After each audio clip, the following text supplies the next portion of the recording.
fastueux qui lui sera réservé. D'ailleurs, cette visite était d'abord prévue fin mars. Trump l'avait fait reporter 15 jours auparavant en espérant des jours meilleurs. Un mois et demi plus tard, c'est pire. Avant Donald Trump, le dernier président américain à s'être rendu aux visites officielles en Chine, c'était Donald Trump en 2017. Et quel était le sujet numéro 1 à l'époque ? La prolifération nucléaire, mais pas celle de l'Iran. Trump n'avait pas encore rompu l'accord de Vienne sur le nucléaire iranien, l'accord JCPOA, funeste retrait dont nous payons aujourd'hui encore les conséquences, dont l'urgence nucléaire de l'époque, c'était la Corée du Nord. Today, President Xi, we discussed our mutual commitment to the complete denuclearization of North Korea. We agreed on the need to fully implement all UN Security Council resolutions on North Korea and to increase economic pressure until North Korea abandons its reckless and dangerous path. Voilà l'engagement américano-chinois en vue d'une dénucléarisation de la Corée du Nord, resté parfaitement lettre morte comme on le sait. Et voilà une piqûre de rappel qui devrait nous aider à relativiser la portée des fortes paroles qui vont retentir dans quelques heures. Donald Trump espère aussi des avancées sur le commerce international. Oui, c'est clair, il a emmené avec lui une brochette de très grands patrons, pour ne pas dire de géants économiques. Elon Musk pour Tesla et SpaceX, Tim Cook, le PDG d'Apple, Kelly Holdberg, celui de Boeing, Jensen Huang qui pilote le mastodonte des puces électroniques Nvidia. Casting accompagné d'un message posté par Trump depuis son avion. Je demanderai au président Xi, dirigeant hors pair, d'ouvrir la Chine afin que ces personnes brillantes puissent opérer leur magie. Voilà, flatterie et hyperbole en une seule phrase, c'est bien du Trump. La guerre commerciale qui a fait rage jusqu'à l'automne 2025 ressemble à l'écouter à l'histoire ancienne. En revanche, sujet brûlant, Taïwan, que la Chine considère comme l'une de ses provinces, dont Trump minimise le risque d'invasion. Xi sait que je ne veux pas que ça arrive, a-t-il dit récemment, et pour lesquels Pékin a réaffirmé son opposition à toute vente d'armes américaines. Le sujet sera abordé demain entre les deux dirigeants. D'une façon générale, et à cause d'une situation au Moyen-Orient qu'il a provoquée et qu'il ne contrôle plus, Donald Trump arrive considérablement affaibli. Le site Daily Beast a publié l'accroche de papier la plus cruelle qu'on puisse imaginer. Le président des États-Unis n'est plus l'homme le plus puissant du monde. Et le premier paragraphe, je cite, « Les deux hommes qui ont sans doute le plus contribué à faire de la Chine la première puissance mondiale se rencontrent à Pékin ». Est-ce que vous êtes d'accord avec ce constat, Alain Frachon? Est-ce qu'on peut dire que Donald Trump n'a jamais été aussi faible face à Xi Jinping? Jamais été aussi faible, je ne sais pas, mais en tout cas, il arrive sur un échec. Si vous voulez, Trump aurait aimé arriver à Pékin avec derrière lui le Venezuela, c'est-à-dire qu'il a mis la main sur le gouvernement d'un pays pétrolier et ami de Pékin. Ensuite, il aurait aimé amener la République islamique d'Iran à récipiscence, c'est-à-dire avoir son mot à dire aussi sur non seulement le programme nucléaire iranien, mais avoir aussi son mot à dire dans un grand pays pétrolier, et il arrive sur un échec. Il pensait qu'il en avait pour 1 ou 2 semaines avant de pouvoir amener les Iraniens à récipiscence, c'est-à-dire à accepter un contrôle de leur programme nucléaire, voire à quitter le pouvoir sous la pression populaire ou sous une autre pression. Il arrive sur un échec, incontestablement. Lui qui adore le rôle de Matamor et de Fierabras, il arrive sur un échec. Et l'homme qui paraît le plus sage, le pouvoir le plus stable et le plus sérieux, au minimum dans la région, c'est Xi Jinping. Son grand ennemi. Comment définir le rapport de force? François Gaudeman, conseiller Asie de l'Institut Montaigne, il y a cette formule à propos de Xi Jinping, c'est une menthe religieuse qui attend sa proie. Est-ce qu'elle est bonne, cette formule? Oui, après moi j'aime pas trop les métaphores animales ou les métaphores romantiques, quand on dit mariage de raison, lune de miel, etc., pour parler des États, parce que comme vous le savez, c'est un monde de brutes avec des rapports de force particulièrement importants. Mais pour rebondir sur ce que disait Patrick Cohen, sur la puissance numéro 1, bon, la Chine n'est pas encore puissance numéro 1, mais ce qui est intéressant d'avoir en tête, c'est qu'elle a une stratégie de puissance qui s'étend sur le long terme, jusqu'à 2049, pour le centenaire de la création de la République populaire de Chine. C'est assez dit et connu. Et cette stratégie de puissance ne dépend pas de Donald Trump. C'est-à-dire qu'elle existait déjà sous Biden, sous Trump 1. Elle était déjà en gestation pendant le mandat de Barack Obama. À ce moment-là, la Chine a souhaité instaurer un rapport d'égal à égal avec les États-Unis. Elle n'a pas réussi parce que l'administration Obama, on va dire qu'elle a été négociée. Est-ce que c'est le cas aujourd'hui? Ce que je voudrais dire, c'est un rapport d'égal à égal aujourd'hui? C'est ce que Xi Jinping essaye d'instaurer. Et la question, c'est pas est-ce que Donald Trump a aidé la Chine à initier une stratégie de puissance, c'était déjà bien en place, mais est-ce que ça l'accélère dans un contexte de revirement permanent? Et ce qui se joue aujourd'hui, c'est l'asymétrie des calendriers. Comme vous le savez, la Chine n'a pas d'élection, parti unique, plan quinquennaux, avec ses forces et ses faiblesses. On n'est pas là pour glorifier, je pense, la planification chinoise. C'est analyser à la fois ces objectifs-là dans un contexte de revirement permanent, mais aussi des constantes face aux guerres qui durent. C'est-à-dire, je vais être très claire, c'est-à-dire la Chine dans sa stratégie de puissance face aux États-Unis, elle ne considère pas que c'est une relation bilatérale. C'est-à-dire qu'elle ne considère pas que c'est Chine contre États-Unis. Elle considère que pour dépasser la Chine dans tous les domaines, diplomatiques, militaires, économiques, technologiques, politiques, idéologiques, d'ici 2049, elle doit s'appuyer sur d'autres pays, c'est-à-dire faire coalition. C'est pas des alliances formelles, mais elle doit renforcer ses liens avec la Russie, mais aussi avec l'Iran et d'autres pays. C'est pour ça que c'est intéressant de voir les logiques de coalition. Parce qu'en plus, la Chine a aidé l'Iran dans cette guerre. Oui. C'est intéressant de voir que Donald Trump espère trouver auprès de Xi Jinping une porte de sortie. Est-ce qu'il peut y arriver? Est-ce que le dirigeant chinois a un intérêt à le faire? C'est possible, mais il ne faut pas se laisser balader par la rhétorique de Trump. Lorsqu'il dit « mon ami Xi Jinping », il ne faut pas se tromper. Xi Jinping n'est pas un homme qui est simplement mu par la transaction, par le deal, comme semble le croire Trump. Et c'est la faiblesse de Trump dans son dialogue avec Xi Jinping. Xi Jinping, non, il peut faire des deals, bien sûr, mais il est mu profondément, pour reprendre ce que disait Alice, par l'idéologie. Et ça, si vous voulez, ça explique le background de sa relation avec les États-Unis. L'idéologie, c'est pour ça que son rapprochement avec les États-Unis, qui est lié à l'interdépendance économique, si vous voulez, mais son rapprochement avec les États-Unis ne veut pas dire qu'il va se séparer de la Russie. Avec la Russie, il partage une ambition commune qui guide toute la politique chinoise, toute la politique étrangère chinoise, affaiblir le monde occidental. Et avec l'Iran? Et avec l'Iran, avec la Corée du Nord, avec ce qu'on appelle les BRICS, avec le Brésil, les pays de ce qu'on appelle aussi le Sud profond. Lui, il a une stratégie.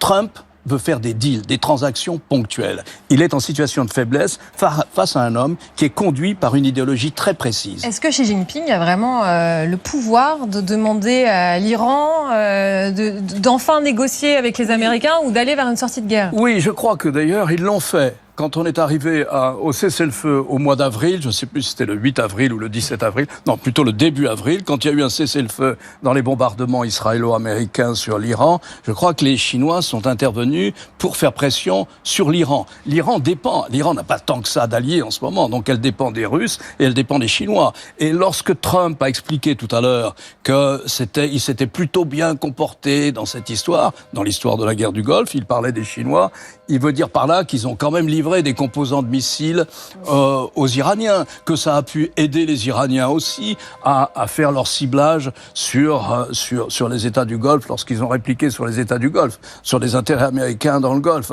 Donc voilà, ils peuvent jouer un rôle. Il est demandeur, Trump est demandeur. Oui, mais alors on se souvient aussi de la une de The Economist où il y avait les deux visages avec un Xi Jinping qui semblait hilar, en tout cas assez content de la situation, ne jamais interrompre son ennemi quand il est en train de commettre une erreur. C'était le titre en une, voilà, on le voit. Est-ce que Xi Jinping aujourd'hui arrive à ce moment-là où il a un intérêt à ce que la guerre s'arrête?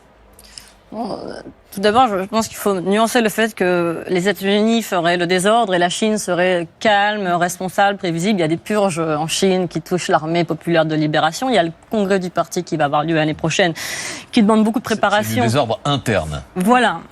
Il y a aussi États-Unis, un ralentissement relatif de la croissance. On parle beaucoup, peut-être on en parlera. Il y a des questions démographiques. Voilà. Bon, il y a des vulnérabilités chinoises qui sont bien connues.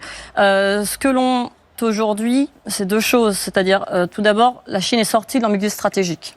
Elle soutient la Russie de manière assez explicite dans son positionnement, comme elle soutient, et je pense que c'est nécessaire de le dire à une heure de grande écoute, le gouvernement iranien actuel. S'il a pu durer tout au long des dernières semaines et avant le cessez-le-feu, c'est parce l'Iran, le régime iranien actuel, n'était pas seul. La Chine, finalement, parce qu'on a beaucoup dit qu'il y avait une ambiguïté stratégique, non, elle a été assez claire dans son soutien à l'Iran, y compris lors des votes aux Nations Unies, puisqu'elle s'est opposée à une résolution qui pointait le blocage du détroit d'Ormuz par l'Iran le 7 avril. Vous dites qu'elle a aussi aidé via les renseignements Plusieurs choses, à la fois en communication diplomatique, au niveau multilatéral aux Nations Unies, le transit de composants à usage dual, comme on dit, des semi-conducteurs qui sont sous sanction, pas forcément les semi-conducteurs chinois, mais qui peuvent aider justement à l'effort de guerre iranien, du partage d'imagerie, en tout cas du partage d'informations sur les cibles américaines et du partage d'informations aux sources ouvertes,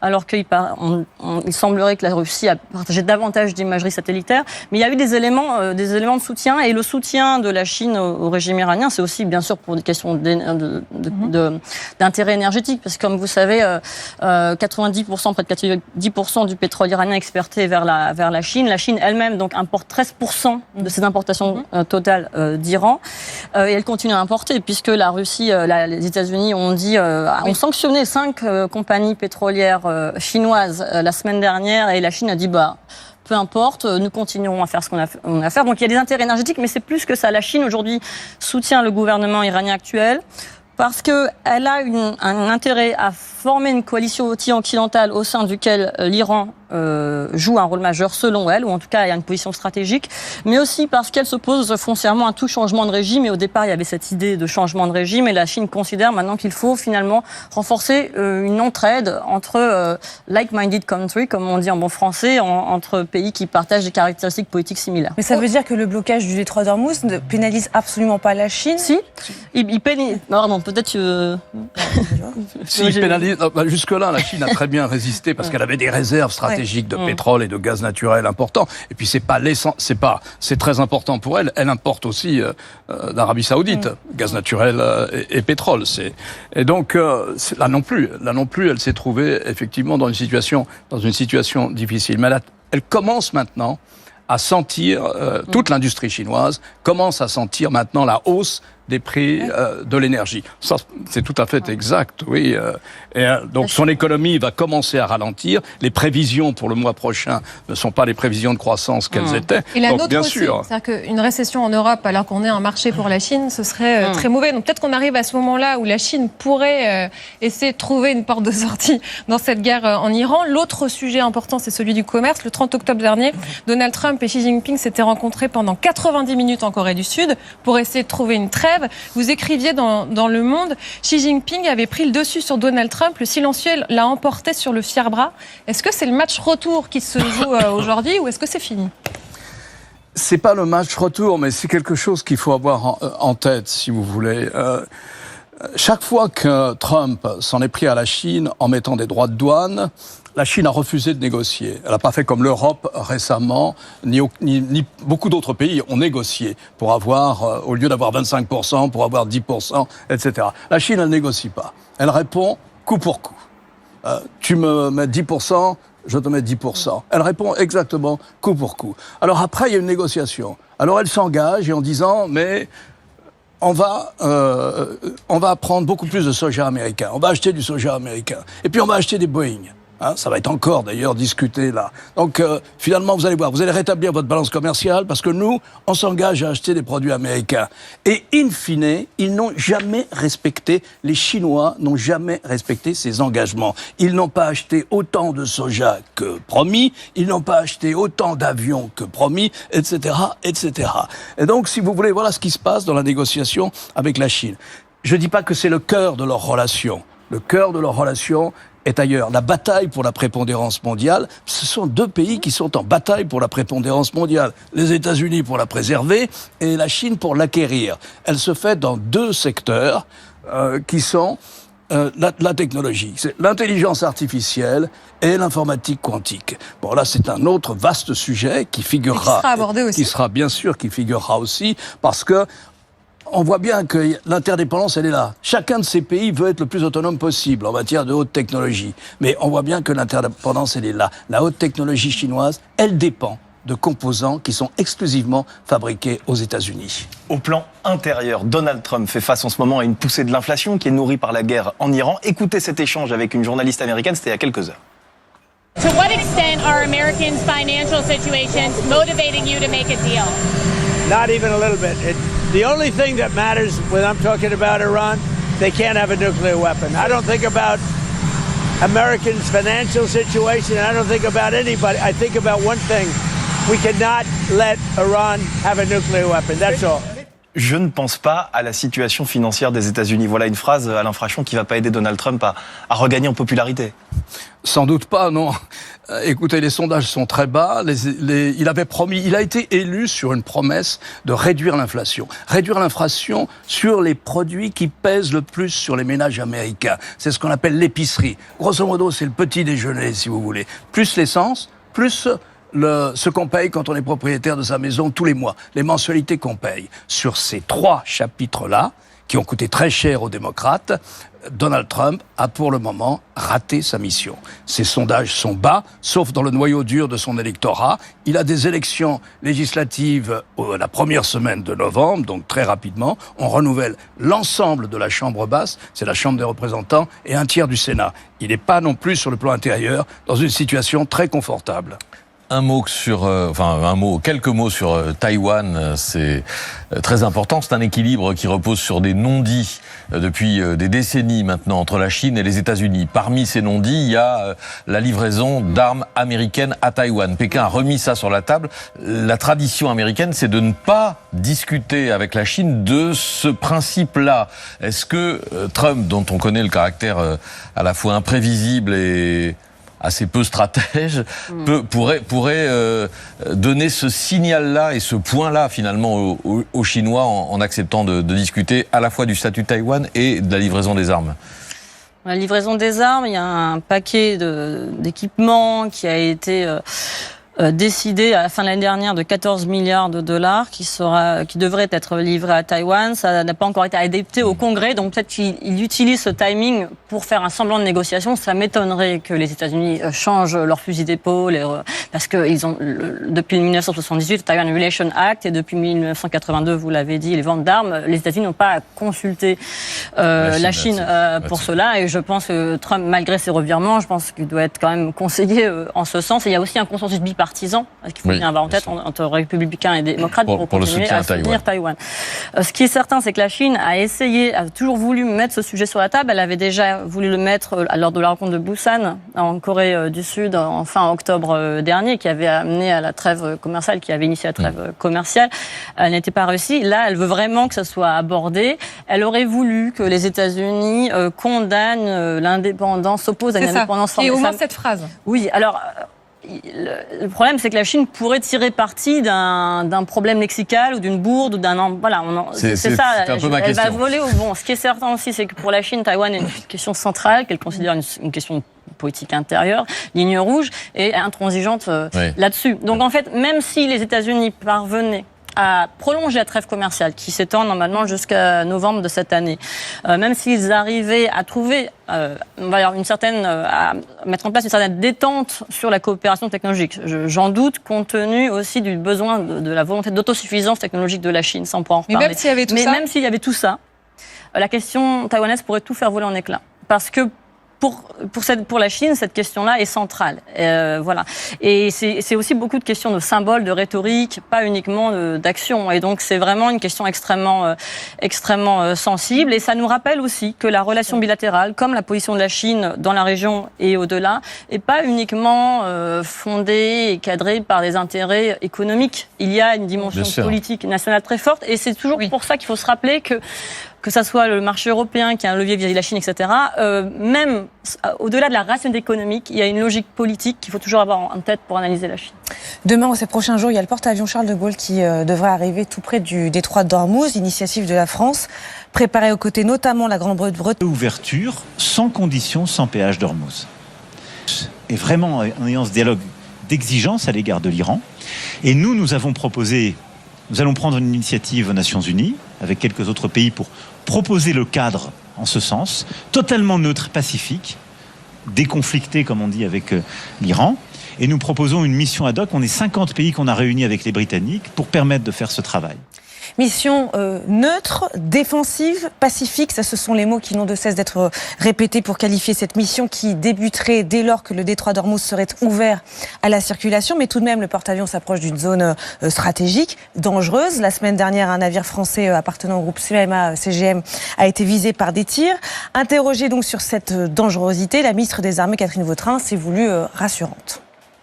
Bien sûr, il y a une protection de ce porte-avions. Il y a évidemment une bulle autour de lui. Vous avez des frégates, vous avez un bâtiment ravitailleur, vous avez des hélicoptères et vous avez des avions. Et puis, il y a une surveillance du ciel qui peut également être effectuée, notamment par nos rafales de l'armée de l'air et particulièrement ceux qui sont stationnés aux Émirats arabes unis. Le problème, c'est que Téhéran voit d'un très mauvais œil cette initiative, extrait d'un tweet très clair de Kazem Karibabadi, publié dimanche, équivalent notre ministre des Affaires étrangères, pour qui, en venant, la France et le Royaume-Uni ne feraient que compliquer la situation. Je lis juste un extrait. Tout déploiement et tout stationnement de destroyers extra-régionaux autour du détroit d'Ormuz sous prétexte de protection de la navigation ne sont rien d'autre qu'une escalade de la crise. Et sur cette base, il est à souligner que la présence de navires français et britanniques se heurtera à une réponse ferme, immédiate, des forces armées de la République islamique d'Iran. Par conséquent, il leur est fortement recommandé de ne pas compliquer davantage la situation. Des menaces qui inquiètent en tout cas certains de nos téléspectateurs. Non, il ne faut pas intervenir. Où est l'Europe? L'Iran va nous le faire payer, tandis que d'autres approuvent plutôt ce déploiement. Ça ne devient nécessaire pour les gens ici, avec, on sait les prix qui